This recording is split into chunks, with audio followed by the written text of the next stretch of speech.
And today we are picking up on our series of classes on entheogens and hallucinogens. Today's class in particular is on psilocybin mushrooms. We do not at all, for any of our classes, require that you have a belief in spiritualism or occultism or witchcraft in order to make use of the herbal information for your own purposes, sans any belief in any divine power. The reason I'm making kind of more of a big deal about this than I have traditionally in our disclaimers is that we've started getting a lot of comments on our YouTube videos going like, well, I don't believe in any of the occult or spiritual stuff, you all are crazy. Okay, I make no compunctions about the fact that I might just be a crazy person, that all of my spiritual experiences may have been some kind of hallucination brought on by my neurodivergence, or stress, or the fact that I'm ingesting a hallucinogen and I'm interpreting something as being a spiritual experience that is actually just a mental experience. I also... Yep, I see we have a pumpernickel. Alexander, please close the door. It's quite loud out there, and I feel it will be a distraction to people. Thank you very much. Where was I? Interfaith. Oh, I don't really care what you believe or how you're making use of the information, so long as all parties are consenting in whatever you're getting up to. I do care. I closed the notes, and I don't know how to open it again. I do care that you be respectful of other people while they are in this learning environment, and that you do not insult their traditions. So basically what I'm saying to the people who are leaving these comments, I don't care what you say to me. I don't care if you say I'm crazy. I might be. I don't care if you say that what I'm teaching is snake oil, bokum, whatever term you want to apply to it, although I am curious as to why you're watching the videos if you feel that. I do care that you keep your comments away from the rest of my students. Fair. Alrighty. On that note, let's actually get into the class that we're supposed to be teaching today on entheogenic psilocybin mushrooms, also known as magic mushrooms.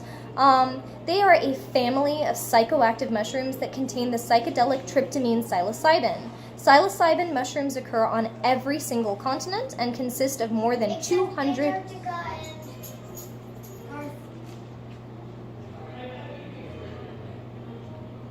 They actually are growing in those places as well, but they're growing because people took them there.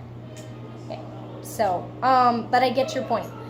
They grow on all continents and consist of more than 200 species. I keep seeing in other people's online research the number 140 or the number 180. There's like 140 species or 180 species. No, there's over 200. So I'm not sure where they're getting those numbers. The most potent of which belongs to the genus Psilocybe. Like other psychedelics, psilocybin mushrooms produce their effects by acting on the serotonin receptors in the brain. There are entheogenic mushrooms that do not contain psilocybin. One of the things I keep seeing online is the phrase entheogenic mushroom, and then they go on to only discuss psilocybin mushrooms as if those are the only entheogenic mushrooms. Fly agaric, for example, is an entheogen. It is not a psilocybin-containing mushroom. That's not how it affects the brain. So today we are specifically focusing on entheogenic psilocybin mushrooms, and a different class will focus on fly agaric. Fly agaric is also called Amanita muscaria. It's the one that's typically pictured as the fairy mushroom. It's the red one with the white dots, associated with Alice in Wonderland in particular. It doesn't contain psilocybin, so... Which is kind of funny. Yeah. Family. Strophareaceae. Yes, I actually looked up how to pronounce that. Genus, Psilocybe. Species, 200 of them. Most commonly, if you're reading an entheobotanist work online, it's gonna be about cubensis. That's Psilocybe cubensis is the most popular one, and it's the one that the most tests have been done on to sort of scientifically validate the claims of what it does to the brain. But there's very, very, very many species of this. There's also a separate genus of psilocybin containing entheogenic mushrooms, Panaeolus. Species include Campanulutus subelitateus.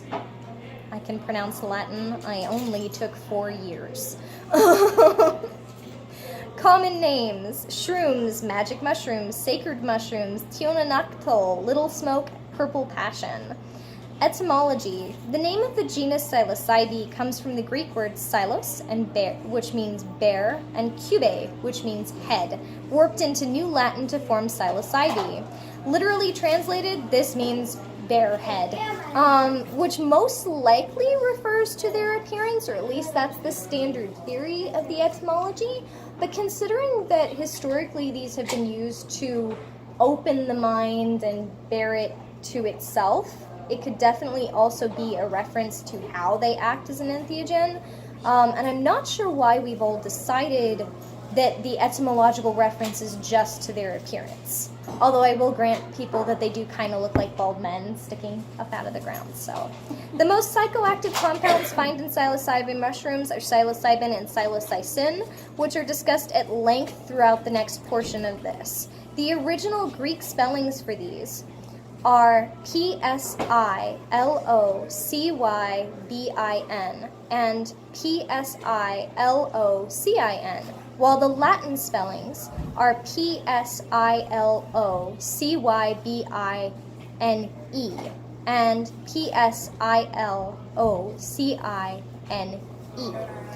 I only make this particular reference, thank you Alexander, I appreciate you wearing your headphones so that the noise of your video does not disrupt the class,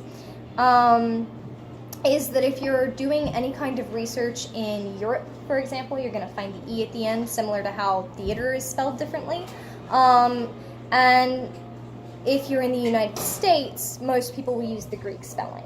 They're not different plants. They are exactly the same plants, and the research is referring to the same thing. But because the spelling is different, some people seem to think that that means they're different plants. So to avoid confusion, just understand that adding an E at the end does not change anything.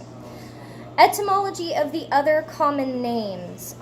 So let's start with R. Gordon Wasson's essay, which was published in several books as Divine Mushroom of Immortality. Gordon Wasson says, in the language of the Mazatecs, the sacred mushrooms are called Niti Sito. The first word, Niti, is a particle expressing reverence and endearment. The second element means that which springs forth. Our muleteer, Victor Hernandez, in 1953 had traveled the mountain trails all his life and knew Spanish, although he could not read or write or even tell time by a clock's face. We asked him why the mushrooms were called that which springs forth. His answer, breathtaking in its sincerity and feeling, was filled with the poetry of religion, and I quote it word for word as he gave it to us. And I'm not going to try and quote it in Spanish because of all the languages I've learned, I didn't learn the useful one. The little mushroom comes of itself, no one knows whence, like the wind that comes when we know not whence or why. Anyway, Wasson goes on to give some other common names in Spanish, that it is often called Nahua or Tionanactado, which means the flesh of the gods. In Spanish, the translation of mushrooms from the Mazatec is also little child, so you find this quite often, pequeño niño. I think that little child tends to imply similar to the Mayan version, which is alushas, which sort of is a mischievous child. In the Mayan language, the alushas psilocybin mushrooms, specifically through the state of Yucatan, they refer to the alushas as being like elf-like little creatures that play pranks and steal from people at nighttime. And you also find them referred to as duendes, which has a similar meaning. Also, la Mirecitas, the little women, or La Pequeños Milleros, los niños, the children, La Pequeños Hermanos, the little, the little children, you see the little sisters, Niños Santos, and which means holy children. You also see Noble Princess of the Waters, Princesa Noble de las Aguas. For some reason I had those out of order, but okay. Moving right along. I only worked on these notes for 5 hours today. The effects classifications. Psilocybin mushrooms are a psychedelic. So they are different than what we covered last week with Datura. They are both psychoactives, but a psychedelic is a psychoactive drug that in particular alters cognition and perception. Psychedelics include LSD, the psilocybin mushrooms we're going over today, mescaline, and DMT. One of the things that is driving me nuts as I'm doing my research and sort of verifying my own facts before I present them to anyone, I keep seeing people refer to psilocybin mushrooms as naturally occurring LSD. They're not. They affect the brain differently. Just because something is also a psychedelic doesn't mean that they affect the brain the same way. And if you were... There's a lot of danger in some of the just misinformed information bouncing around about entheogens and hallucinogens, where someone who has had, say, a pleasant experience with LSD, no issues, reads an article by an herbalist that says, oh, well, psilocybin mushrooms are basically LSD. And they go, okay, well, I can just treat this as LSD, and it's naturally occurring, and naturally must mean absolutely safe, and I'll treat it the same way, or vice versa. Someone who has had a pleasant experience with psilocybin mushrooms says, oh, well, they're the same thing, right? So if I've had no negative reaction to psilocybin, I must have no negative reaction to LSD. Anyway, history. Hallucinogenic mushrooms have been part of human culture as far back as the earliest recorded history. They are the oldest known entheogen in the world. One of the things that is driving me nuts as I'm doing this research is I keep seeing people referring back to their use in the Eleusinian Mysteries as the earliest known record of their use, which we've known better for a while now. But also there's a tendency in, I'm going to be blunt, Wiccanized magic to sort of point all history back to the Egyptians or the Greek. And sort of go like, oh, well, this is where everything came from. They want tarot to have come from there. They want the use of spirit boards to have come from there. They want the earliest known record of any kind of mystical or magical herb to have come from there. We have an incredible Kemetic and Hellenic bias in our witchcraft. And a tendency to think that Egypt is the only part of Africa that is magically relevant. And to those of you who do the whole, oh, Egyptians were white aliens. Egypt is in Africa. You know what? That's a separate rant. We'll turn that into part of our Honest Witch series, shall we? But murals date back to 9,000 to 7,000 BCE, found in the Sahara. Not the Sahara Desert, just the Sahara. Sahara means desert. Oh. It's like when... It's like chai tea. Yeah. Okay. Chinese tea. It's the ATM machine, which you access using your PIN number. It cracks me up because basically what happens is that white people go through an area and they go, oh, what do you call this? And the natives go, the desert? And they're like, fantastic, it's the desert. Anyway, murals dating back to 9,000 to 7,000 BCE have been found in the Sahara and southeast Algeria, which depict horned beings dressed as dancers holding mushroom-like objects. 6,000-year-old pictographs discovered near the Spanish town of Villar del Humo illustrate several mushrooms which have been tentatively identified as Psilocybe hispanica, a hallucinogenic species native to the area. Ancient paintings of mushroomed, humanoids that look like mushrooms, date back to 5,000 BCE, have been found in caves on the Tassili Plateau of northern Algeria, They date back to at least 3,500 years before the birth of Christ. The artist's intent is pretty clear in those ones. There's some debate on, like, okay, is this painting of mushrooms? Are these godlike beings that are being depicted that kind of look like mushrooms specifically supposed to be mushroom gods? But with the paintings in particular in Tassili, mushrooms with electrified auras are depicted outlining a dancing shaman. So that's pretty explicit. That's not really like, well, we're not really sure what the artistic intent here is. Nah, we kind of got that one. In the winter of 1991, hikers in the Italian Alps came across the well-preserved remains of a man who died over 5,300 years ago, approximately 200 years after the Tassili cave paintings. Dubbed the Iceman by the news media, he was well equipped with a knapsack, flint axe, a string of dried birch polypores, and another yet unidentified mushroom. The polypores could have been used as tinder for starting fire and as medicine for treating of wounds, but testing of the mushrooms found that they contained a salicylic compound. So that basically we are finding that this ancient ice mummy is carrying two separate bags of a mushroom-like species. The polypores were going, oh, okay, these are probably fire starters. That's what they're used in the region to this day as. But this other separate bag, that's not with the fire-starting mushrooms, contains a hallucinogenic compound. We find it in the same region as these cave paintings of shamans surrounded by mushrooms. So it's a pretty good guess that he was carrying them for one specific purpose, and that would be to use them as an entheogen or hallucinogen, or maybe just recreationally. One of the things, I read an article today, actually, that claimed that prior to around the 1960s, no entheogenic substances were being used recreationally, that's sort of a new modern idea that we could use these just for fun and that they were always this sacred institution.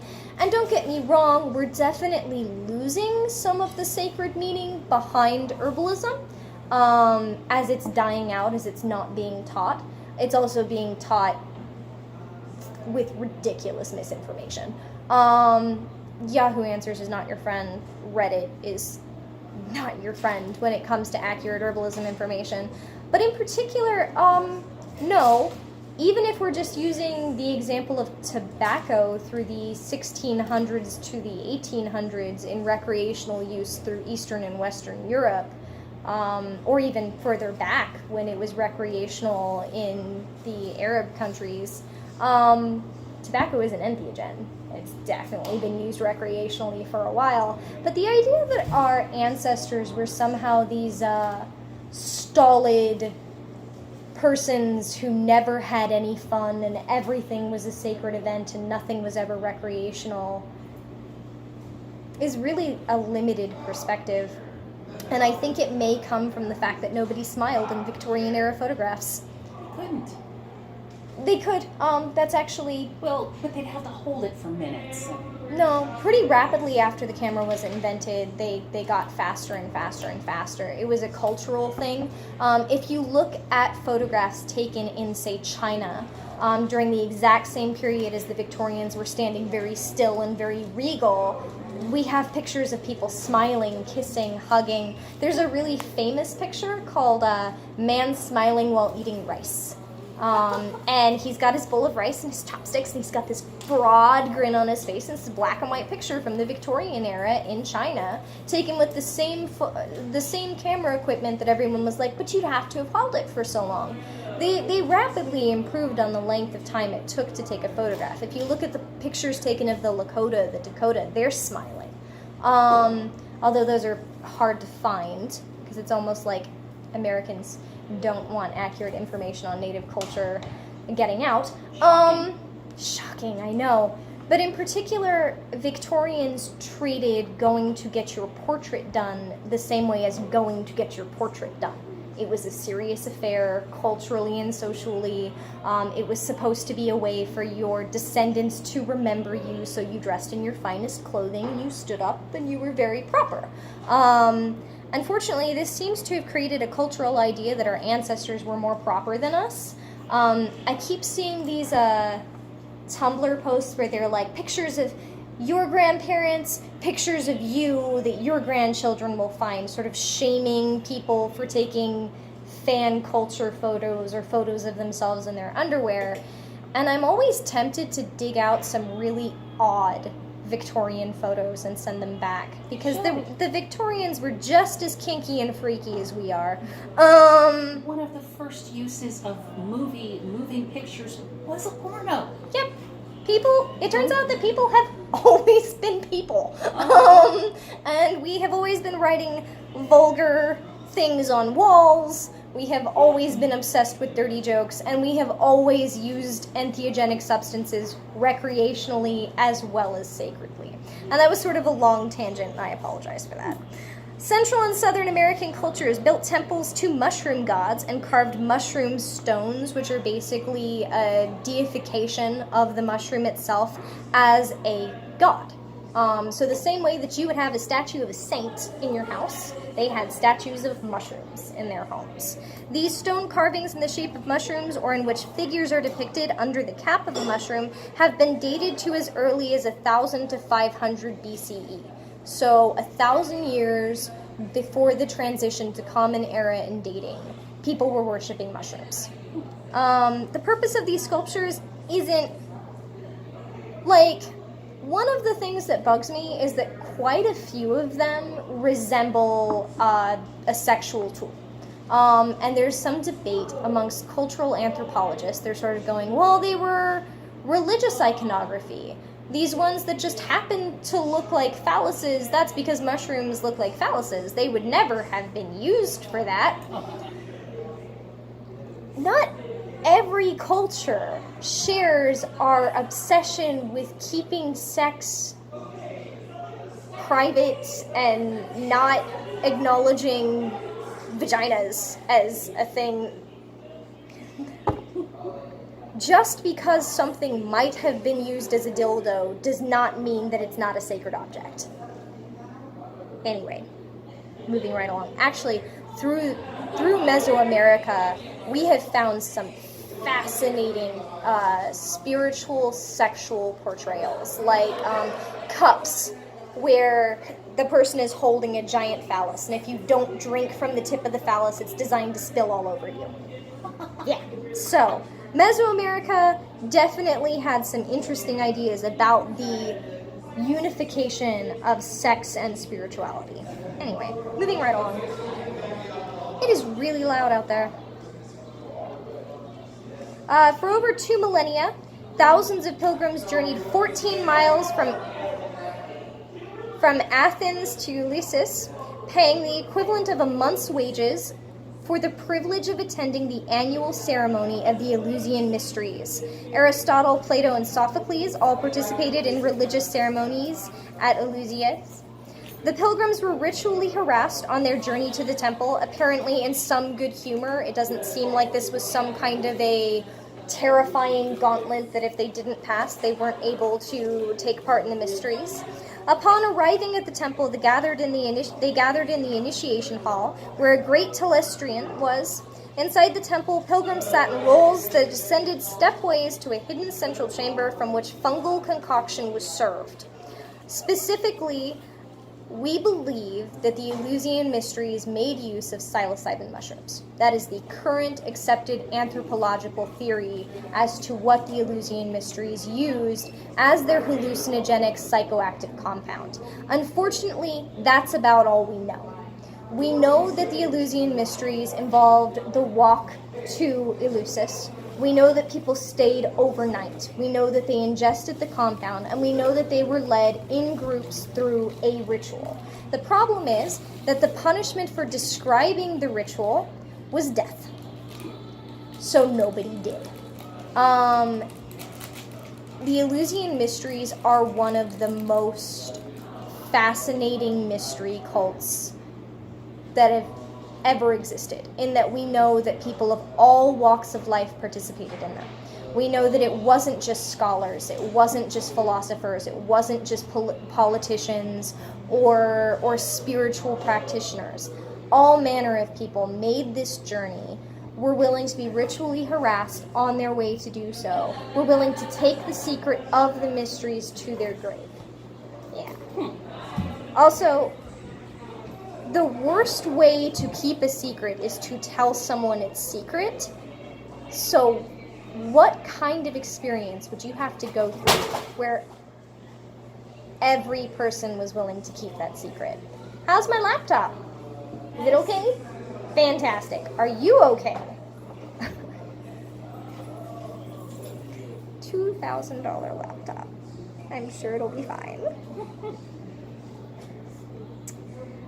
These ceremonies continued until repressed in the early centuries of the Christian era. One of the things that drives me nuts when I start seeing modern evangelical Christians going, "We're being oppressed," is it's really the other way around, friends. It's really, really the other way around.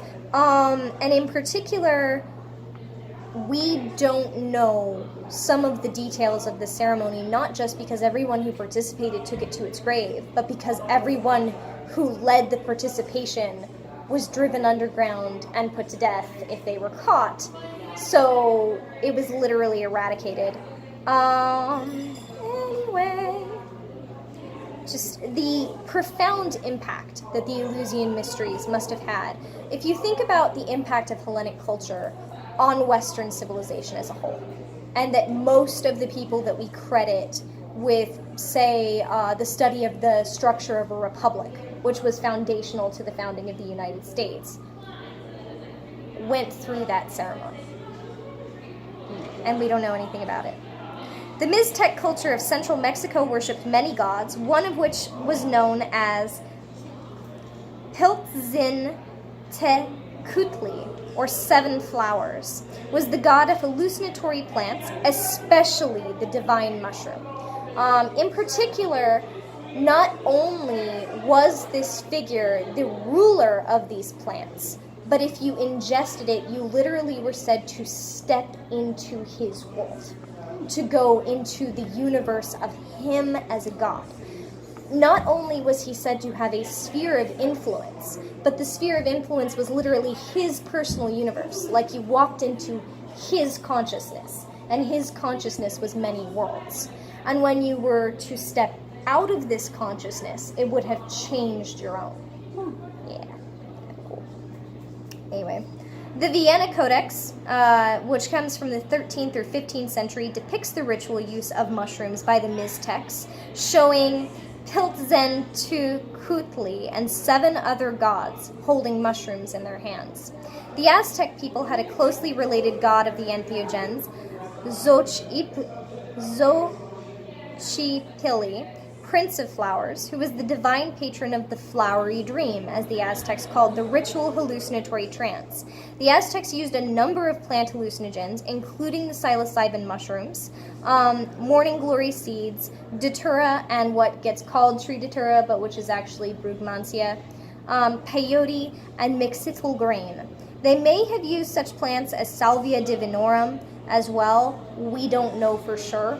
Psilocybin mushrooms were used in their ritual and ceremonies, and one of the fascinating things about this is they combined them with honey and chocolate and did these sweetened delicacies at these grand banquets where the entire populace would ingest these sweetened mushroom concoctions and go on spiritual journeys together as a social and cultural event. With Cortez's defeat of the Aztecs in 1521, the Europeans began to forbid the use of non-alcohol intoxicants, including sacred mushrooms, and the use of tionanacatl, the flesh of the gods, was driven underground. One of the ridiculously arrogant things I keep reading is that it died there. Like that Cortez eradicated it. No, he didn't. They're still being used there today. In fact, I have a friend who just got back from going down and joining the Mayans that exist to this day and the Aztecs that exist to this day at sacred ceremonies that they make open to outsiders in order to accurately portray the culture, rather than have it be misportrayed in things like the movies that are made about them. One of the things I've noticed in modern paganism is the tendency to assume that these cultures are dead and gone and cannot provide accurate information about themselves. No, they're really not. They still exist. There are still people who learn Mayan before they ever learn Spanish, and they haven't stopped worshiping their own pantheons. Just like the Damari still exist in Egypt and are still worshiping the Egyptian pantheon. Like, I read something recently that was like, oh, well, it's not like we can ask the Egyptians. And it's like, but you could, friend? Like, buy a plane ticket. Anyway, in the mid-16th century, Spanish priest Bernardino de Sahugan wrote of the use of hallucinogenic mushrooms by the Aztecs in his Florentine Codex. The first thing to be eaten at the feast were small black mushrooms that they called nanacatl, and which bring on drunkenness, hallucinations, and even lechery. They eat these before the dawn with honey, and when they begin to feel the effects, they begin to dance. Some sang, others wept. When the drunkenness of the mushrooms had passed, they spoke with one another of the visions they had seen. So is that recreational or sacred? Both? Yeah. According to Sahagun, the psychoactive mushrooms which were ingested by the Aztec priests and their followers were always referred to as tionanacatl, though the term does not appear to be used by modern persons in Mesoamerica. The varieties most likely to have been used by the Aztecs that he observed are Psilocybe carulensis and Psilocybe mexicana. Psilocybe cubensis, which is currently quite popular as it's easy to locate and cultivate, was not introduced to America until the arrival of the Europeans. So it's actually the European version. And one of the things that drives me nuts as I'm doing this research is that a bunch of people have done research into the European variety of psilocybin mushrooms and then seen fit to go, well, that doesn't do what these Mesoamerican people claimed their mushrooms did. It does this other thing, so they must have been lying. Yeah. Same thing happens when people describe the difference between Datura inoxia and Datura stramonium. People go, well, Datura stramonium was used by the Europeans and it behaved in this fashion, so those, brown people who use Datura inoxia must have just been lying or wrong about their spiritual experiences.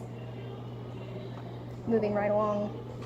During the early 20th century, there was dispute amongst Western academics as to whether psychoactive mushrooms even existed.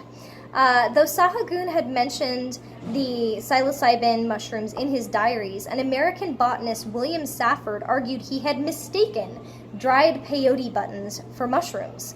This theory was strongly disputed by Austrian amateur botanist Dr. Blas Pablo Reco, who had lived in Mexico. It's almost like living there amongst the people might give you a slightly better perspective on their culture and traditions than being a white academic who's never been there. Reco was convinced that not only did tionanacatl refer to psychoactive mushrooms as Sahagun had written, but the people were absolutely still using these mushrooms today in Mexico. In the early 1930s, Robert Wettleiner, an Austrian amateur anthropologist, witnessed a Mazatec mushroom ceremony called a velada just northeast of Oaxaca, Mexico. After hearing about the dispute between Safford and Reco, he contacted Reco, told him that the Otomi of Puebla used mushrooms as inebriants, and sent him samples of those mushrooms. Reco forwarded the samples to Stockholm for chemical analysis and to Harvard for botanical examination. But by the time the samples arrived, they were too decayed to be properly identified. The samples had been received at Harvard by ethnobotanist Richard Evans Schultz. Schultz quickly became a supporter of the idea that not only did tionanacatl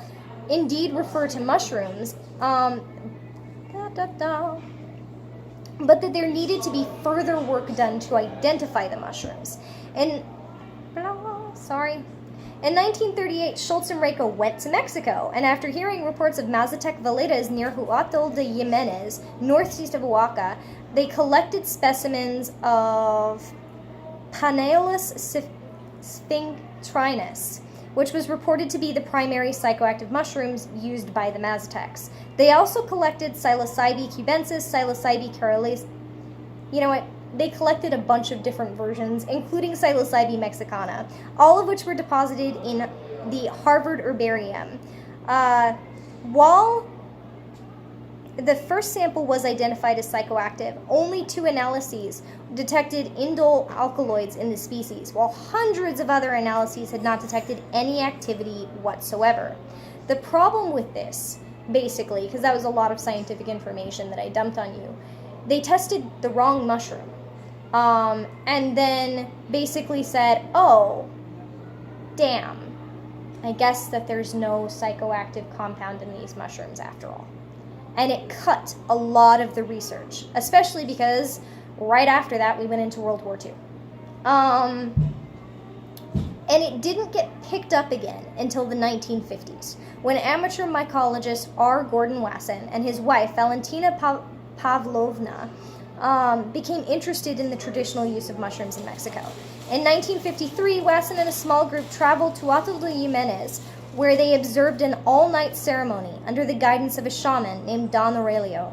2 subsequent trips to Mexico led to meeting the Mazatec curandera Maria Sabina, who on June 29, 1955, finally provided the researchers with Psilocybe caroluscens during a veleda.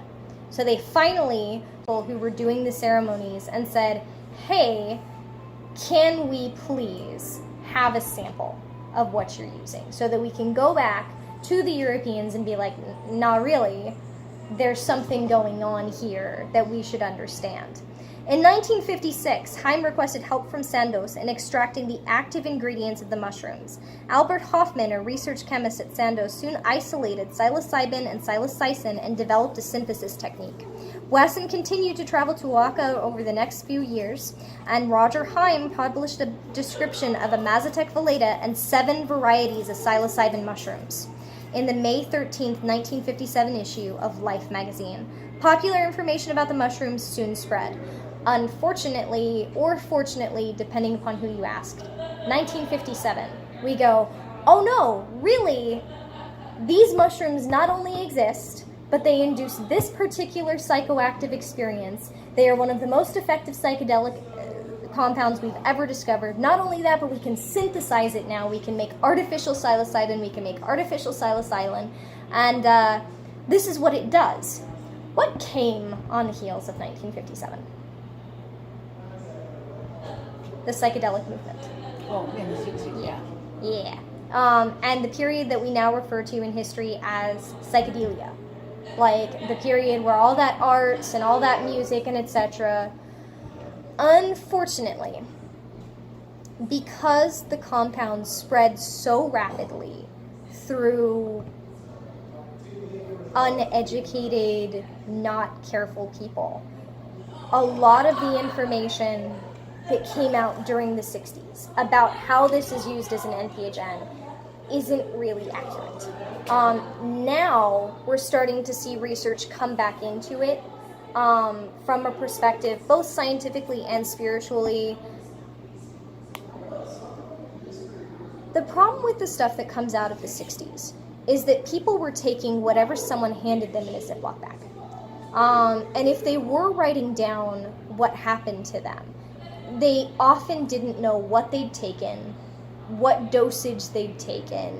There were people running around calling themselves the leaders of spiritual movements and holding mushroom veledas, and we don't know what they were feeding people. A lot of the experiences that people documented during that time period, it likely wasn't psilocybin. They were distributing LSD or DMT or something else, or sometimes combining LSD and DMT with psilocybin mushrooms, or sometimes combining it with marijuana, or sometimes combining it with very large amounts of alcohol.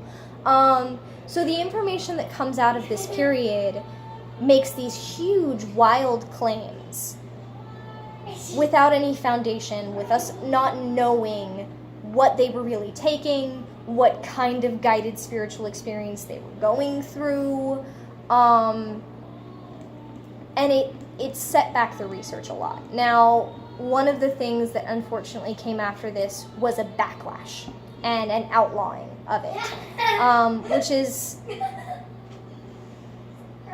So, separate rant, sorry. One of my issues with American culture is the tendency to assume that drug addiction is a moral failing.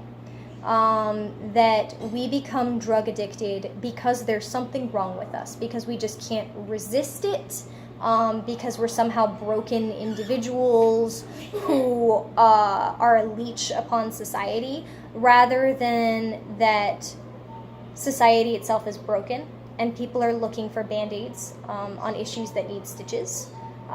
Or we see people who are seeking answers, who are not finding fulfillment, who are not finding any kind of grounding in spirituality, who are abusing substances as a way of gaining it. They're seeking something sacred, and instead they're finding abuse. I see that a lot in the writings about the use of psilocybin.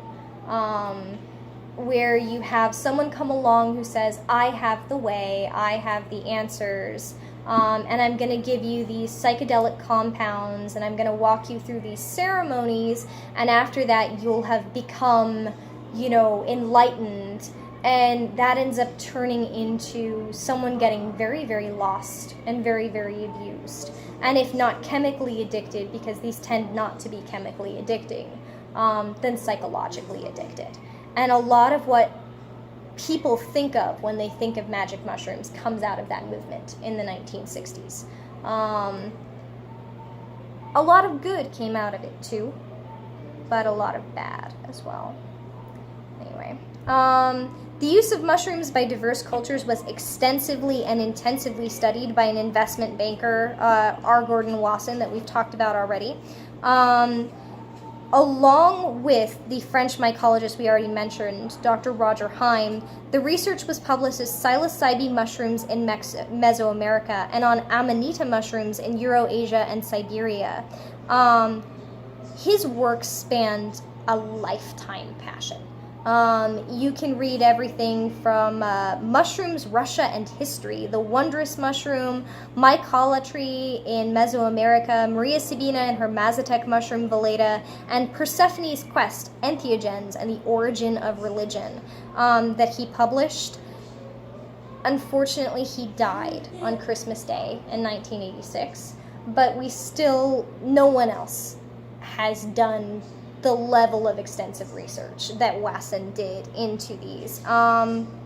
In particular, his most provocative findings can be found in Soma, Divine Mushroom of Immortality, which he published in 1976, in which he postulated that the mysterious Soma in Vedic literature, the red fruit leading to spontaneous enlightenment for those who ingested it, was actually a mushroom. The Vedic symbolism carefully disguised its true identity. He claimed it was Amanita muscaria, also called fly agaric. So, although some Vedic scholars disagree with his interpretation, quite a few have started agreeing. So that's interesting. Anyway, in our notes, which you all will get in an email if you want them, I have this all put in a fancy timeline with dates, along with some stuff that I thought would take up too much time in class, so I didn't go over it, including dates when people held symposium on mushrooms and places that you can find information. So that's all available in the notes if you want it. Why were you doing this? Why did it do this? Double tap on it. You probably did something to enlarge it. Okay, now it brought up keyboard. I'm gonna hand that to you. Anyway, sorry about the rant, but I have to be careful what research I actually use when I teach these classes. And a lot of the research you can find on any psychedelic compound comes from people writing about their personal experiences on a psychedelic compound. And a lot of the psychedelic compounds in the spiritual community have been given to people who are pursuing their spiritual path under the guidance of some very unethical people. Unfortunately, what I found, Alexander, as much as I enjoy hearing the sound of your laughter, I do need you to take it down a notch on the volume. Is that people seek power for one of two reasons. Either they genuinely want to help people or they want to have power over them. And unfortunately, it seems there's more of the latter than the former. Anyway, effects on the body. Chemistry. The primary active ingredients of psilocybin mushrooms are psilocybin and psilocybin, and to a lesser extent, baeocystin and norbaeocystin. The ratio of psilocybin to psilocybin varies from species to species. The primary difference between the two compounds is that psilocybin is unstable, considered to be more prone to destructive oxidation, and breaks down when a mushroom is dried. Psilocybin is thought to last much longer. A 115-year-old mushroom sample was found to still contain some when it was studied. Psilocybin effects are similar to those of other hallucinogens, such as mescaline from peyote or LSD. The psychological reaction to psilocybin use includes visual and auditory hallucinations and an inability to discern fantasy from reality. Panic reactions and psychosis also may occur, particularly if large doses of psilocybin are ingested. So, mushrooms hyperconnect the brain. The compounds in psilocybin mushrooms may give users what they describe as a mind-melting feeling, but in actuality, the drug does exactly the opposite. Psilocybin boosts the brain's connectivity, according to an October 2014 study. Researchers at King's College in London asked 15 volunteers to undergo voluntary brain scanning by a functional magnetic resonance imaging machine. They did so once after ingesting a dose of psilocybin mushrooms and once after taking a placebo. The resulting brain connectivity map showed that while under the influence of psilocybin, the brain synchronizes activity among areas that are not normally connected. The alteration in activity could explain the dreamy state that psilocybin users report experiencing after taking the drug. They also slow down brain activity, so they increase it and they slow it down at the same time. That's a trip. Psilocybin mushrooms act in other strange ways upon the brain. Psilocybin works by binding to receptors from the neurotransmitter serotonin. Although it is not clear exactly how this binding affects the brain, studies have found that the drug has other brain communication-related effects in addition to increasing synchronicity. In one study, brain imaging of volunteers who took psilocybin revealed decreased activity in information transfers from the thalamus, a structure deep in the middle part of the brain. Slowing down the activity in areas such as the thalamus may allow information to travel more freely through the brain because that region is a gatekeeper that usually limits connections. So basically, you start seeing connections being formed through areas we don't normally see them. And you also see the part that is responsible for saying, hey, slow down, you're going too fast, or you're connecting things that aren't connected. My pattern matching and communication limiters are saying those things shouldn't be connected and shuts it down, gets turned off. Mushrooms also kill fear. Another strange effect of psilocybin mushrooms is that they destroy fear. A study in mice found that when dosed with psilocybin, the animals became less likely to freeze up when they heard a noise that they had learned to associate with a painful electric shock. Why do we do this to mice? Mice that were not given the drug also gradually relaxed around the noise, but it took longer. The mice were given a low dose of psilocybin, and the researchers said that they hope this animal study will inspire more work on how mushrooms might be used to treat mental health problems from CPTSD and PTSD in people. For example, small doses of psilocybin could be explored as a way to reduce our reaction to triggers. Anxiety. Yeah. Physical effects. Sedation. Psilocybin is reported to be relaxing and mildly sedating. The sense of sedation is often accompanied by compulsive yawning. The brain starts feeling under-oxygenated, so it starts demanding that you yawn more often. Because of the compulsive yawning, some people have reported dry mouth. So if you do intend to take them, make sure you stay hydrated. Perception of bodily heaviness. Unlike deuterostramonium, which we covered last week, this doesn't make you feel lighter, it makes you feel heavier. This effect corresponds to the general sense of sedation and relaxation that characterizes a psilocybin experience. This manifests as a bodily heaviness that discourages movement, but is typically only prominent during the first half of the experience. This particular physical effect seems to be more commonly experienced and pronounced with certain woodlover species of mushrooms, such as psilocybe azurescens. Spontaneous bodily sensation. The body high of psilocybin can be described as pleasurable, soft, and all-encompassing, with tingling sensations or a sensation that you are glowing. This maintains a consistent presence that steadily rises with the onset and hits its limits once the peak has been reached. Once the peak of the experience or sensation is reached, it can feel incredibly euphoric and tranquil, or heavy and immobilizing, depending upon the person and the dose. Tactile enhancement. So, I have been to Mexico to take part in a psilocybin mushroom experience completely legally, because it's legal there. So I would appreciate no one attempting to arrest me for my psilocybin use. One of the things I observed of the people who took it with me was the petting of themselves and the petting of things around them. We were laying on furs, and there was a lot of the yes, this feels amazing. So I can definitely attest to the tactile enhancement. The effect is less prominent with that than that is created by LSD, but it's definitely still present and unique in its character. It is repeatedly described as feeling very primitive in its nature, oftentimes with the small hairs on the user's arms or legs feeling slightly itchy or ticklish or raised. Changes in felt bodily form. This effect is often accompanied by a sense of warmth or unity, and usually occurs around the peak of the experience or directly after. Users can feel as if they are physically part of or conjoined with other objects. This is usually reported as being comfortable and even peaceful. This has been reported as a group of people who were holding hands, believing they were part of one organism, all one being, to people who were touching trees, feeling as if they were part of the tree. I've also seen people claim that they were changing into another physical form, like they were becoming an animal. So that can happen. Nausea.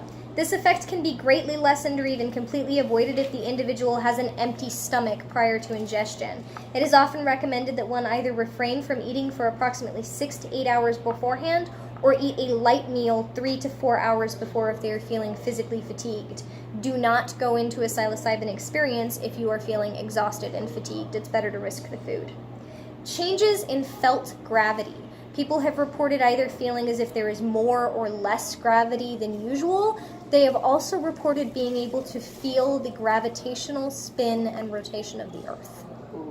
Yeah, that one definitely happened to me. Excessive yawning, we already covered. I don't know why I have it on here too. Oh, because it also comes in combination with watery eyes. Frequent urination, muscle contractions, olfactory hallucination, pupil dilation, runny nose, increased salivation, decreased salivation tends to be the person. Brain zaps. Although this effect is very rare, it can still occur for those who are susceptible to it. This component is, however, much less common and intense than it is with serotonin-releasing agents such as MDMA. If you are, like me, prone to seizures in the midbrain region, then you will likely get those sensations like there's lightning traveling through your body, because it's shutting down the region that you have the seizures in. Or it's definitely muting that region. You are likely to experience something because you're already sensitive to changes in that area. Seizure. This is a rare effect that can happen in a small population of those who are predisposed to them, particularly while in physically taxing conditions such as being dehydrated, undernourished, overheated, or fatigued. This was a concern that my great-grandmother had when I was taking psilocybin mushrooms for my experiences. I already have midbrain seizures. So the concern was that I would have one on the substance. So what they did was make sure that before I went into my experience, I was well hydrated, I was well rested, I ate a few hours before the experience. I did have nausea. It wasn't as bad as I'd been warned it could be. And then Grandma made sure that she sat with me through the whole thing in case I did go into a seizure. If you are prone to epileptic seizures, I'm not sure I'd risk it at all. So, not that I'm recommending it anyway. Visual effects, enhancements, specifically the enhancement of visual phenomena. So if you already have synesthesia, like I do, it's a party. Color enhancement. Relative to other psychedelics, the effect may be more saturated. So sometimes it's less than what LSD or MDMA would cause. In particular, the color enhancement is more. Pattern recognition enhancement. Visual acuity enhancement. One of the things people have found is that they see things more clearly. So like the leaves on the tree, patterns in bark.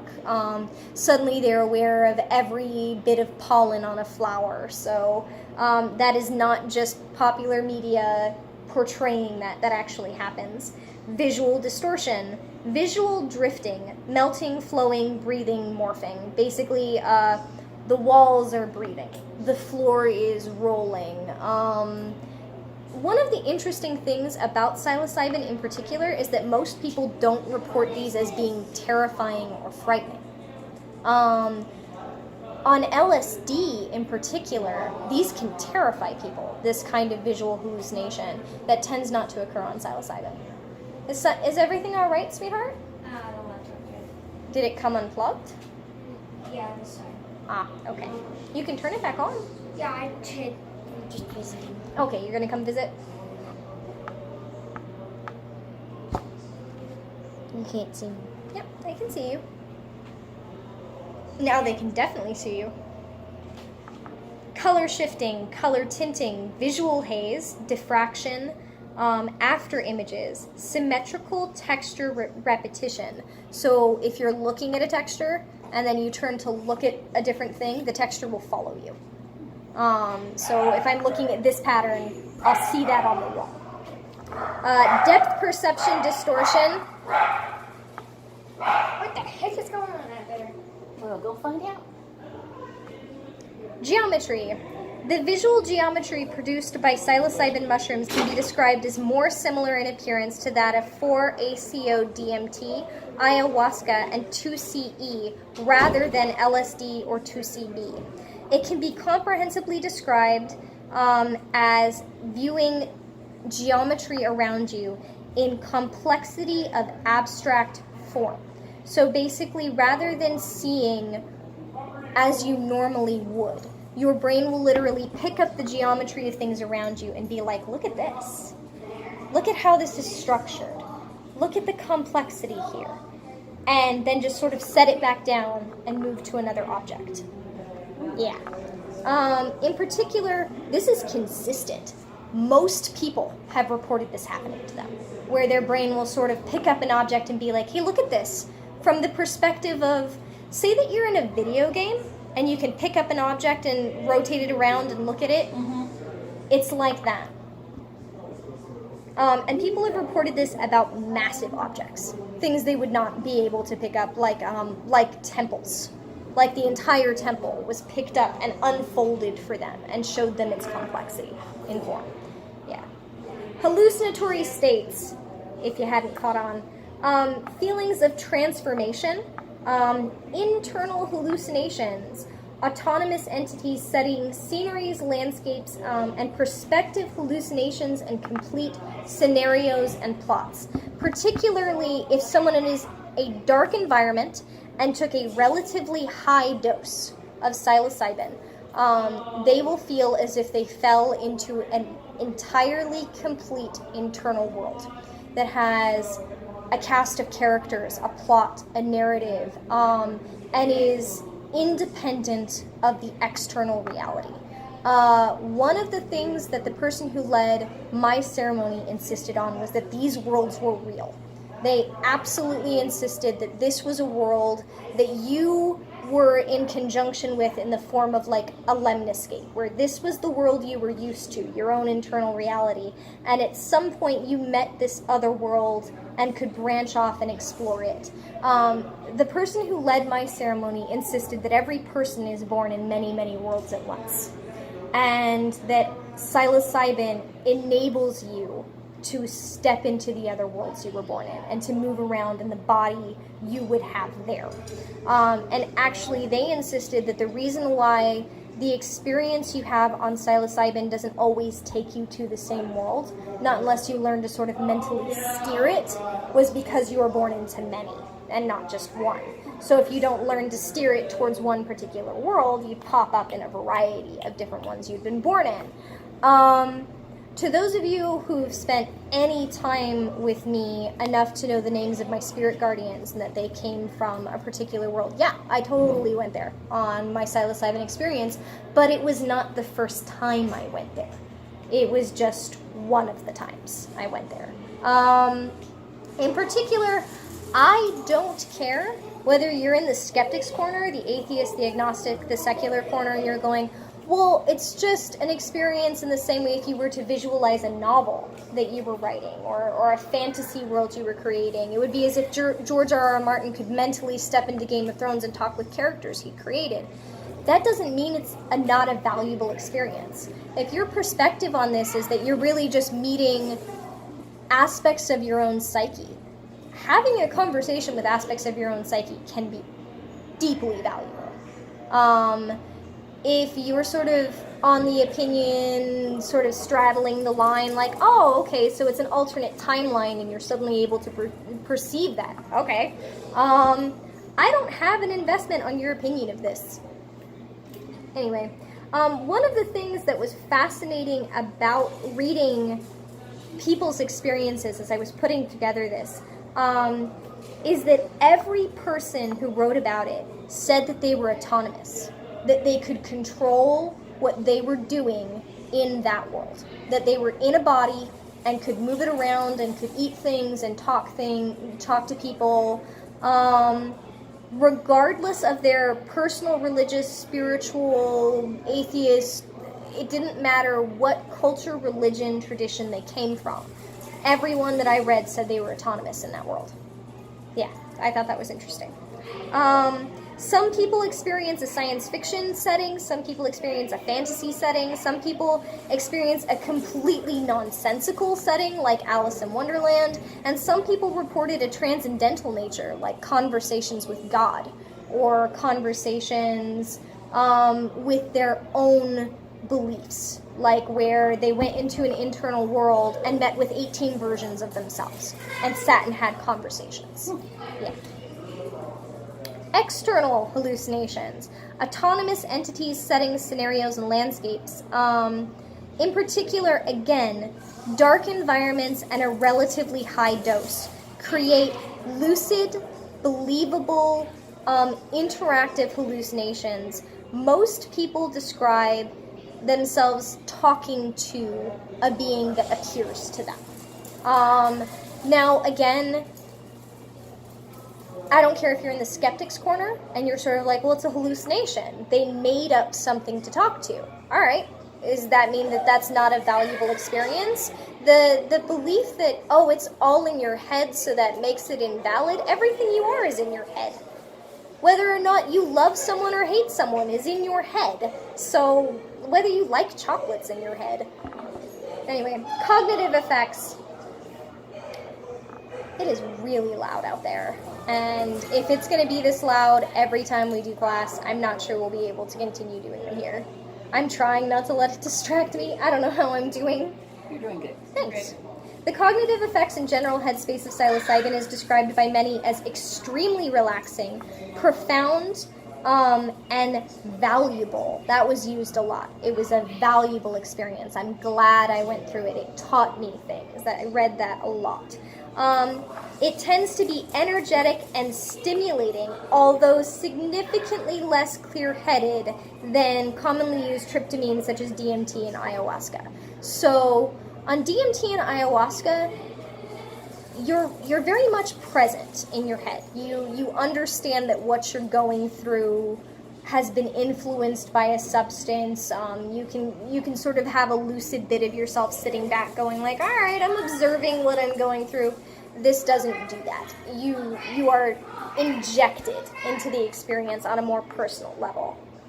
Emotion enhancement. This effect is described as being prominent, consistent, and profound, especially when compared with mescaline or LSD. It led to strong feelings of compassion and urgency, an urgency of connection. One of the things I kept seeing people say is that they became aware that we were all one being, like not just all 7.5 billion people on one planet, but all the people that they encountered inside themselves, or all the entities that they hallucinated, like the urgency of understanding that every person mattered was a common thing. Yeah, exaggerated sudden empathy. One of the theories that I encountered recently was that repeated ingestment of psilocybin might actually influence our mirror neurons and cause us to manufacture more of them. So there is one psychologist recommending the use of psilocybin mushrooms in treatment of reactive attachment disorder, where a person is born with as many mirror neurons as you normally are, but they shut off in response to trauma. That because the mirror neurons are mirroring a traumatic environment, they're shutting off.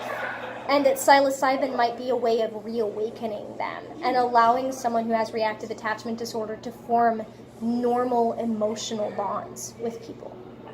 Yeah. Now, I caution reactive attachment disorder is really poorly understood. We're only starting to identify it in children and say we know what happened here. Basically, if a child before the ages of 3 years old is in a horrifically traumatic environment and is only being given traumatic things to mirror, they'll shut off, and it induces a state of sociopathy that would not have been present. Yeah, anyway. Empathy, affection, and sociability enhancement, which we just covered, so I won't go into it. This effect differs from MDMA in that it isn't as central to the experience. MDMA sort of crushes you with enforced empathy. And when the MDMA wears off, you're sort of aware that was an enforced state. As I read through hundreds of write-ups of people going through a psilocybin experience, none of them reported that sort of feeling like I was forced to be empathic. It was a more gradual and less strict experience. Language suppression. The effect can be described as a perceived... Can you tell Alexander to take it down a notch? Thank you. This effect can be described as a perceived inability or general unwillingness to talk aloud, despite feeling perfectly capable of formulating coherent thoughts within one's internal narrative. It's much more common amongst inexperienced users. As you get more commonly use it, one of the things I've seen is that the people who are guiding a ritual can ingest psilocybin and still guide the ritual, whereas someone who may be taking it for the first time won't want to communicate. Analysis enhancement. One of the things that people have said is that they are suddenly able to analyze problems that have always felt far too impactful to look at closely. We all have those sort of snarls inside of ourselves, like, I don't really know how I feel about this, I don't really know what I think, it's just this mess. One of the things psilocybin is said to be able to do is take that snarl and let you look at it and sort of look at the individual strands. Cognitive euphoria. Also, unfortunately, feelings of impending doom. This effect is usually only experienced during the come-up phase, but typically completely passes or subsides once the primary effects begin. It should be noticed that this effect is relatively consistent and normal for psilocybin and related tryptamines. which is why having a positive and well-informed mindset is key, so that you don't have that feeling of impending doom and freak out and then cause yourself to have a negative experience. If you're aware that the feeling of impending doom is just part of the process, and that if you sort of relax and get past it, then you don't tend to taint your own experience. Autonomous voice communication. One of the things people have reported is the feeling that they can hear the thoughts of everyone present while they're on it. That they can communicate with others using their minds while they're on it. One of my issues with the writings from the 1960s is that you see people making these wild claims about psilocybin, that it enabled people to levitate, that it enabled telepathy, that it enabled clairaudience, that it enabled people to perceive what was happening in Russia, which led to experiments by the United States government to see if you could use psilocybin mushrooms to spy on the Russian government. No. And because people ran around going, well, it causes levitation, and it causes telepathy, and it causes clairaudience, then someone would go in and use what is a valuable substance and be disappointed with their experience and feel lied to, because it doesn't do that. And then you get people publishing books about how psilocybin is a fraud.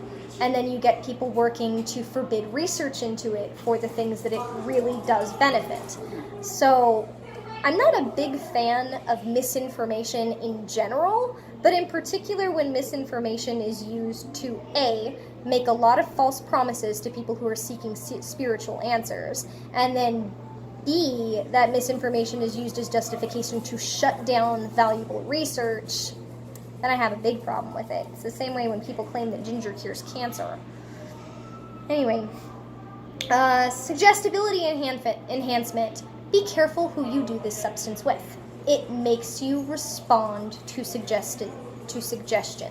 It makes you very, very trusting.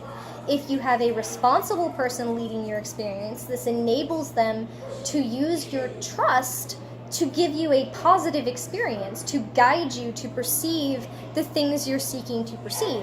If you have someone you can't trust leading your experience, then it will lead you to be taken advantage of. And here's the thing. I'm blaming the person taking advantage, not the victim. You may think you know someone right up until they take advantage. Because people like that are very, very good at fooling others, and that doesn't mean it's your fault. Anyway, conceptual thinking, thought connectivity, thought deceleration, thought loops, and differences in thought organization. One of the things that's valuable about psilocybin is the way it slows everything down and breaks everything apart and allows you to sort of study what you're thinking as you're thinking it. You ever had those thoughts that seem like they come out of nowhere and you sort of go like, whoa, where did that come from? That doesn't sound like my internal voice. That doesn't seem like something I would think about this situation or this person. Does that make me a terrible person that I had that thought that came from nowhere? One of the things psilocybin does is let the thought sort of go past you, and then you can kind of turn and be like, where did that come from? And you can pull up where it came from and look at it. So one of the things that's being investigated in is the use in CPTSD for intrusive thoughts. Where did the intrusive thought generate from? How can we address the source of trauma so that that intrusive thought isn't sneaking up on you all the time?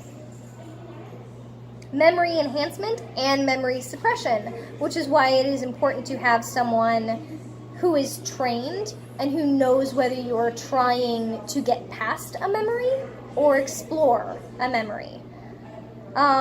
Ego death. One of the things that people have talked about extensively is that psilocybin brings up other parts of you other than your ego and shuts your ego down. So if you are not at all trained in the exploration of your unconscious without your ego present, this may not be the place to start. Certainly without a guide. Mindfulness, simultaneous emotions. I can definitely attest to that one. It's like, oh wow, I am simultaneously enraged and euphoric. That's interesting. Yeah. Personal bias suppression. What this basically means is everyone has bias. Absolutely everyone. Everyone has a perspective on themselves and on their own thoughts and on their own history. One of the things psilocybin does is suppress your own personal bias and allow you to look at something from an unbiased perspective. Again, you can see why this would be useful in helping someone who has complex PTSD. Catharsis, personality regression, which can be either pleasant or terrible. Again, have someone you trust there with you. Rejuvenation, addiction suppression.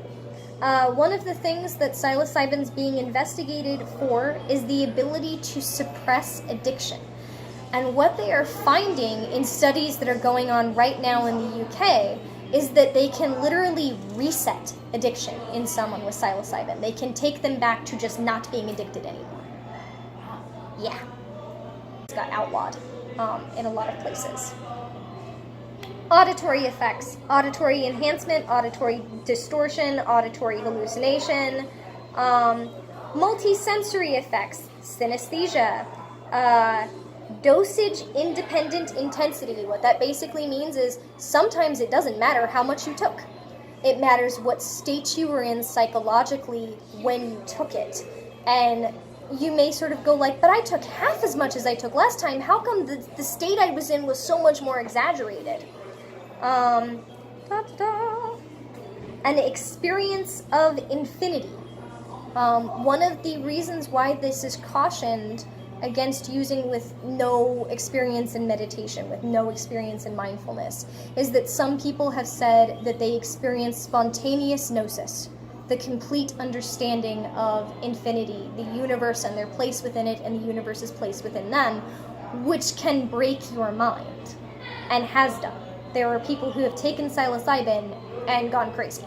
So have some training in mindfulness, in controlling meditation, in allowing exploration of the unconscious without the ego before you use it. Perception of eternalism, self-design, and the inner mechanisms of consciousness. One of the things people have reported is a sudden, complete understanding of who they are as a person. That they have power unto themselves, that they, some people describe it as coming into their godhead, coming into their own divinity. The sensation that they are unto themselves a divine being. Combination effects with marijuana or cannabis. Cannabis majorly amplifies the sensory and cognitive effects of psilocybin mushrooms. This should be used with extreme caution, especially if one is not experienced with psychedelics. This interaction can also amplify the anxiety, confusion, and delusion and paranoia producing aspects of cannabis significantly. If you already have a paranoid reaction to marijuana, do not combine them. Imagine suddenly being aware of everything at once while paranoid. Does not sound fun. Dissociatives. Dissociative drugs can enhance the geometry, euphoria, dissociation, and hallucinatory effects of psilocybin mushrooms. Dissociative-induced holes, spaces, and voids, while under the influence of psilocybin, can result in significantly more vivid visuals than dissociatives alone. So basically, if you go into one of those tanks that's a sensory deprivation dissociative environment while on a psychoactive compound such as psilocybin, it is going to enhance both experiences. But sort of think about it for a second. Both substances can make you feel as if you're not in your body and have descended to another world and you're not who you were before. If you go to a world that you are not prepared for, it can be incredibly damaging. And I say this citing one of my husband's friends who, on his spiritual journey, decided to take a bunch of psychedelic mushrooms and then get in a sensory deprivation tank. Blasted open every mental connection, that they had and never could figure out how to close them again. Oh. And he ended up leaving behind Western civilization and going and living in an ashram for the rest of his life. Because he was like, I cannot be out in the streets in North Carolina working as a massage therapist when I feel like I'm connected to all of mankind every second of every day. I can't do it. Yeah, on the bright side that the ashram did accept him and he lives there now. Anyway, MDMA. MDMA enhances the visual, physical, and cognitive effects of psilocybin. The synergy between these two substances is completely unpredictable and extremely variable from person to person. It is deeply advised to start with lower dosages than one would take for either substance individually. The toxicity of this combination is not studied. It is completely unknown. Although there are some evidence that suggests that it may increase the neurotoxic effects of MDMA. I mean, I'm already not telling you to go out and take psilocybin mushrooms. I wouldn't combine them with MDMA.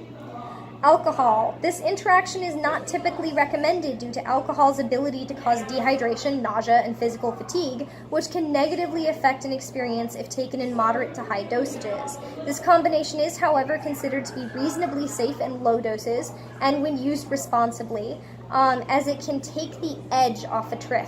It basically dulls the psychedelic effects in a fashion somewhat similar to benzodiazepine, albeit in kind of a more physically draining way. I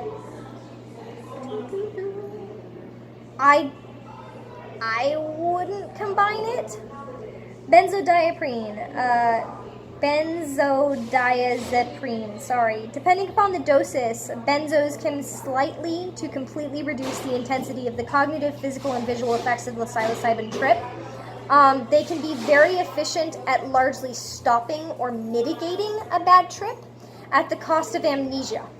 So one of the things that happens if you're with someone who's done this for very many years, if they realize that you're having a terrible experience, they'll give you benzos, and it stops it. It shuts it down. Unfortunately, it also means you will not remember what you experienced, but that could also be a fortunately if you were having a really negative experience. Psychedelics. When used in combination with other psychedelics, the physical, cognitive, and visual effects of each substance intensifies and synergizes. The synergy between these substances is unpredictable, and thus it is not advised. So, I have a great deal of information here on the chemistry, on whether it's psilocybin or psilocybin that is actually affecting the body. One of the current theories is that psilocybin actually converts to psilocin in the body. That you never actually have psilocybin, you have psilocin. It's not particularly important to this class, and I have like 15 pages on it, so I'm not going to go into it. The reason it's important is because it actually changes what we think of the dosage amounts as being, because psilocin is more potent. However, when I say that it changes the dosage amounts, keep this in mind. Psilocybin mushrooms are so not toxic that the lethal dose is the body weight of the person taking it. Yeah. So, say again? Is that true of all strains? Because obviously there's other compounds in addition to the... What is toxic is biocystin and norbiocystin. Those are in really low concentration in most varieties. I certainly wouldn't eat your body weight in one that has high concentrations. Your stomach couldn't hold it. Yeah. Basically, the concern is that a high dosage will drive you crazy. Not that a high dosage will kill you. Unless you're prone to seizures. In which case you really shouldn't be taking it unless you're very careful anyway. It takes 19 grams of pure psilocybin to kill a grown person. 19 grams of a pure chemical compound to kill someone is not That's not insignificant. That's a large amount. So how much is typically in a mushroom? Not that much. Like a quarter gram? Like, to give you an idea, at one point they injected a mouse with 200 milligrams of pure psilocybin, and it didn't kill the mouse. Okay. Like, Did it have a nice trip? I don't know. That information was not available. Poor mouse. So, all right, here, we'll give you an example. The LD50 is 641 compared to 21 for nicotine. Oh. Yeah. You are far more likely to die from a nicotine overdose than from a psilocybin overdose. Anyway, I have all this information here. We don't need to go over I'm that. not going to go over monoamine oxidase inhibitors on video. I got some complaints last time. They're like, you go over this really, really in-depth stuff and I don't understand what you're saying. It's in the notes if you want them. How poisonous, how harmful, we covered some of that. The main concern with psilocybin is species confusion. People will think that they're taking psilocybin and they're taking a poisonous mushroom. That when people die from taking mushrooms, it's because they didn't know what they were harvesting or because their supplier lied to them. This can be avoided by educating oneself. It can also be avoided if you encounter vomiting or diarrhea or stomach cramps, immediately seeking medical attention. You should not have those symptoms. Those are not part of the effects of psilocybin. So if you start vomiting, if you start having diarrhea, if you start having terrible sweating cramps, if you're sweating and panting and having difficulty breathing, basically if you start being physically ill, get medical attention. That's not supposed to be happening. It probably means you took a toxic mushroom. Don't panic. I know that that's a terrible thing to say. Oh my. Someone gave my child a Nerf gun in a shop full of antiquities and curiosities. The Nerf guns as tall as they are. Tolerance to the use of psilocybin has been reported, which means a person needs an increasingly large dose to have the same effect. What this ends up causing is flashbacks. The larger the dose, the more likely you are to have flashbacks that seem incredibly real, where you are basically back in something in your past. That's not lethal, it can be harmful. So I put it under the how harmful portion. Psilocybin is non-addictive, not known to cause brain damage, and has an extremely low toxicity relative to dose. Similar to other psychedelic drugs, there are relatively few physical side effects associated with acute psilocybin exposure. Various studies have shown that in reasonable doses in careful context, it presents little to no negative cognitive, psychiatric, or toxic physical consequences. Where am I? You don't need any of that information.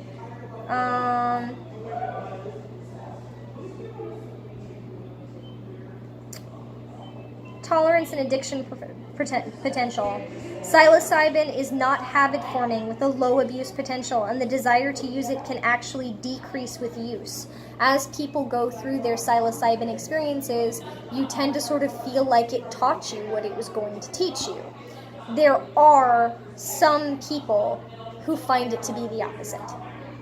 If you know that you are likely to find your experiences addictive, if you know that you're the kind of person who wants an escape from reality so badly that they will just keep going and pursuing it, work with someone who will mediate that in you. Work with a therapist. Work with someone, a spiritual counselor of some kind, that you trust to help you use it responsibly.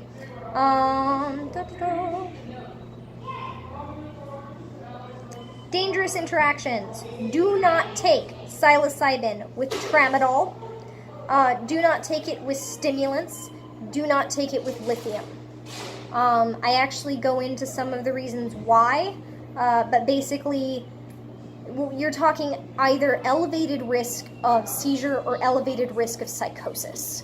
So It's really not worth it. Legality.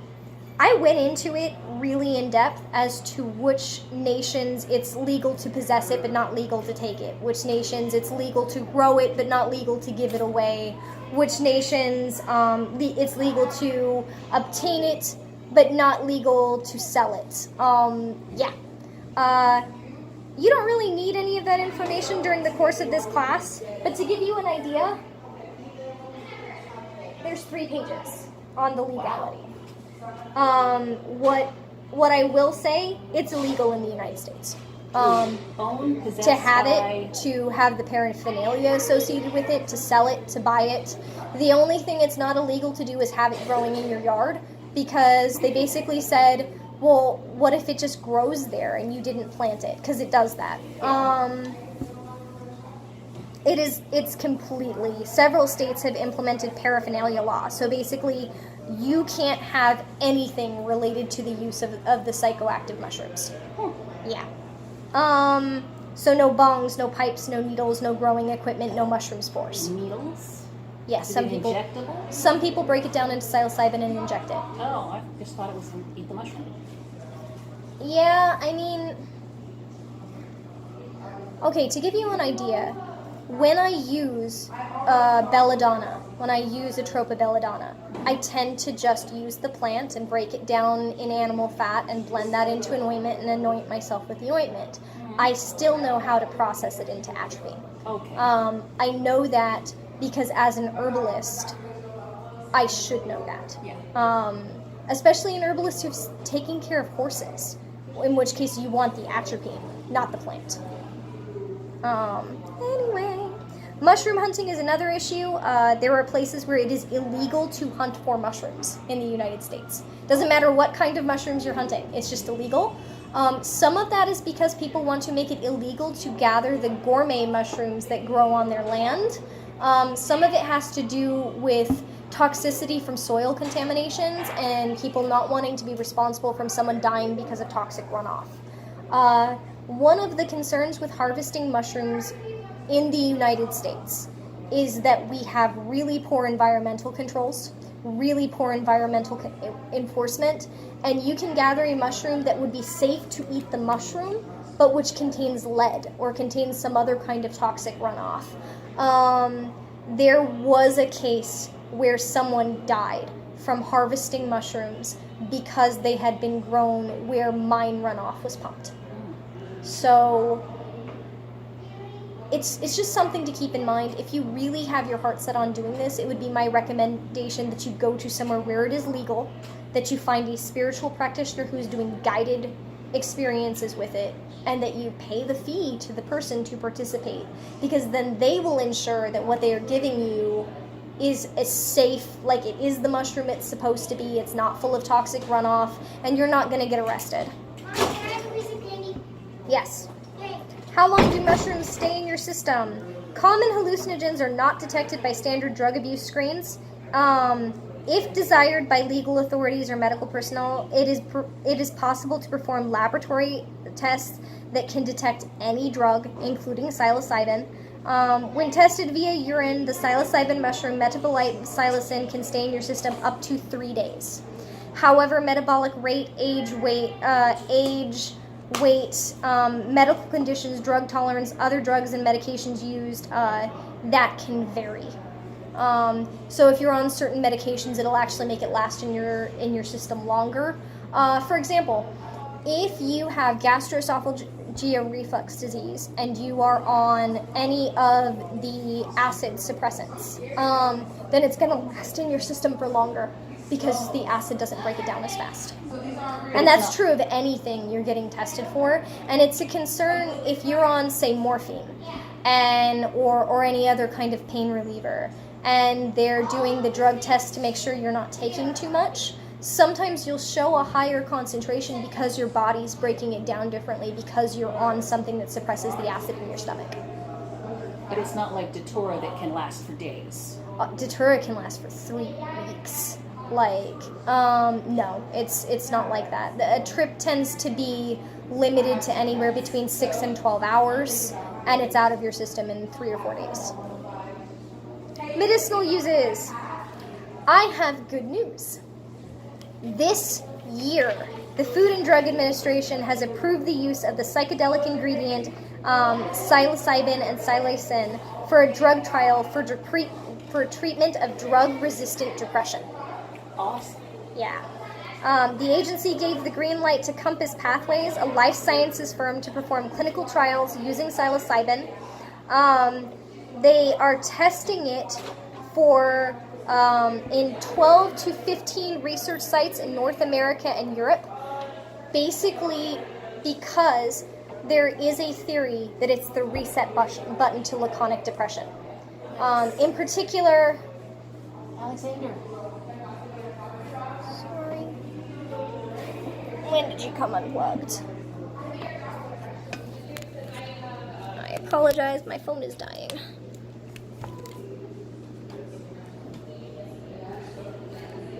Okay. What they're saying is that, God, that's loud. We're gonna have to talk to Alexander about not being this much of a distraction during class.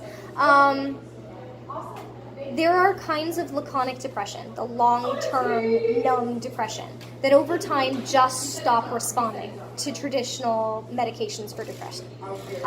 They have found that psilocybin may be the reset button, that it may just basically erase many, many years of resistance to drugs that help with depression. And it may, I hate using the word cure, especially for something like depression where we shouldn't be talking about a cure. But that's what they're saying. They're saying that psilocybin may actually be a cure for long-term laconic depression, that it may basically reset the brain so it doesn't suffer from it. So reset the chemical imbalance. Would be awesome. Yes, I'll go. Thank you. Okay. Although psilocybin has been used for centuries in rituals, modern medicine has recently reported uses as well. They are saying that it can reverse the feelings of existential depression and distress. So basically, when someone is suffering with the knowledge that they might die, that cancer or some other long-term health difficulty may cost them the rest of their life, psilocybin has been found to grant a peaceful perspective on limited life duration. So I thought that was interesting. They say that it is if the cloud of doom seems to lift, where someone is content with however many days they may have left, rather than resistant and afraid.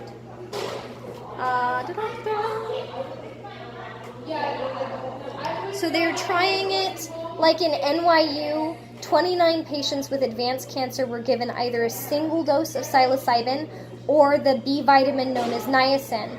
After 7 weeks, the patients switched treatments. In 80% of the patients receiving psilocybin, a relief from distress occurred rapidly and lasted for over 6 months. Nice. Yeah, for 6 months of cancer treatment, they weren't scared they were going to die. And one of the things they found was if they weren't scared they were going to die, they responded better to the cancer But they treatments. had hope. Yeah. And the anxiety wasn't eating them alive. So they actually, in many cases, did better on chemo than they would have been expected to be because they weren't scared. Okay, that gave me goosebumps. Yeah. That's awesome. So, let's see.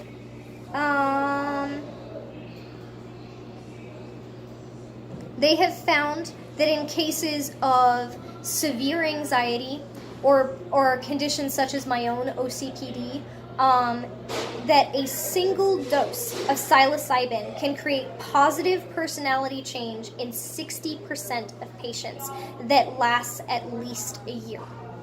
Wow. One dose of psilocybin to someone who has extreme anxiety or OCD, basically conditions in which you feel like you should be responsible for fixing things that are wrong with the rest of the world all the time, and you're anxious and paranoid and distressed about this, that taking one dose of psilocybin can reset that and make you feel like you're not responsible. Awesome. Yeah. Unfortunately, I was not one of those 60%. I still have severe anxiety and OCPD and OCD. I think in my case, and I think it made it worse. I think because one of the things that occurred with me was a an understanding that absolutely everyone I met mattered. Everyone I met was entirely real, had an internal universe, had dreams and fears and expectations, that basically there was no person out there who was not a singular universe unto themselves, as important and equal to every other singular universe. So now I'm horribly distressed all the time that I'm hurting those around me, that I'm responsible for damaging their personal universe. So I think it actually made it worse. Yeah. Who knows? Maybe it didn't. Maybe it made it better, but it didn't seem like it made it better. For migraines and cluster headaches, please be aware. Migraines and cluster headaches are often related to seizure conditions, so these studies had to be done under very careful control. I'm worried almost that I'm going to say how profound the results are, and someone with migraines or a cluster headache is going to go try and hunt down psilocybin mushrooms, and in so doing have a seizure that has lifelong effects. So keep in mind that this is a dangerous thing to try. I don't know how many of you know that cluster headaches are sometimes called suicide headaches. They're closing. Okay. Yep, it's 7. I'm actually out of time. Damn. I had 3 sections left that we didn't get through. I didn't realize it'd been so long. Next class we'll do a continue, and then we'll do the rest of the class. Yep. If y'all don't want to return for the next chunk of class, I can just simply record it and post it on YouTube. And the notes are available. What we didn't go over were recipes, safe dosages, effects on migraines and cluster headaches, and magical usages. So that's what we still need to cover. I apologize, I keep going over my time on these classes. Right. Oh, right, before I hit pause or stop, as a reminder, we do have a Patreon and a Ko-fi. We are a non-profit organization, so if you want to help us continue providing these educational resources, please consider becoming a patron. Even $1 a month helps. And if you have any questions, please comment below.